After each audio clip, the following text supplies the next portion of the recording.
Good evening, this is Gavriel Jacknin, and welcome to Halacha Day number 1039. Halacha Day keeps the Yetzer Hara Away. We're so excited tonight. We will be finishing the chapter of laws of blessings on food made of the 5 species of grain. And today's Halacha is a little bit longer, but fascinating. So let's get through this together.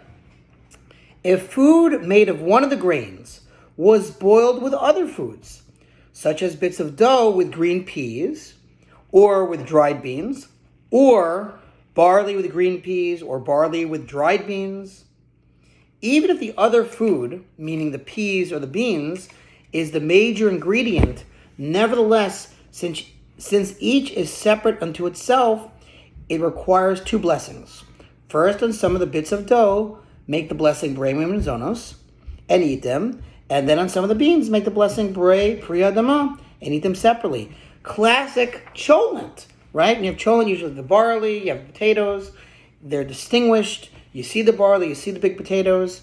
So assuming that's the case, right? So then you make blessing on the barley and on the potatoes and on the meat, assuming they're all not one mush, as we'll learn, but they're separate entities.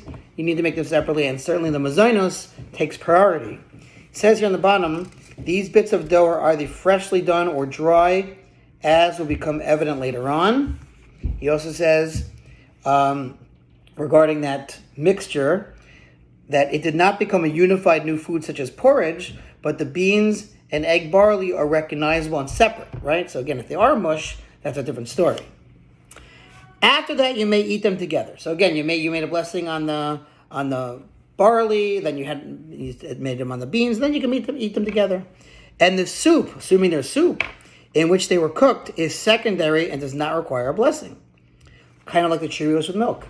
The milk does not require a blessing because the Cheerios is the main food. But if they dissolved and were totally merged together, i.e. into a new food form, for instance, a dish that is prepared by mixing flours, eggs, and cheese and then boiled or fried, for example, pancakes or blintzes, right? We can't recognize the separate ingredients. Even though the flour is the lesser quantity, nevertheless, since it is made of one of the 5 grains, it is considered primary, and the blessing is Berei Minei Zonos, and afterwards Alamechi. That's what we do on pancakes. However, this rule applies only when the flour is added to contribute to its taste.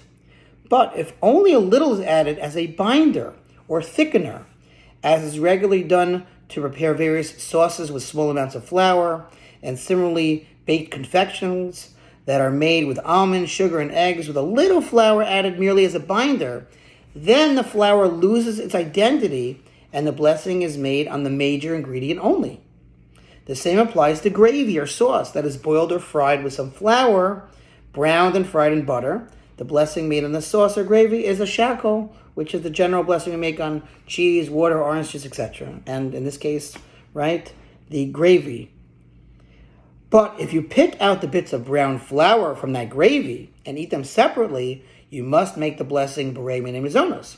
And if you ate a kazayas, again, in size of a modern-day egg, olive back in the day, you ate that many pieces from the gravy of mazonos, then not only you make them as Berei Minei Zonos on those brown flour, but you also have to make the after blessing Alamechia, and that was our halacha, a little bit long, but we got through it. Thanks for listening, and milestone when I'm finishing another chapter. We sponsor future halacha 36,100 for the gold. See you tomorrow.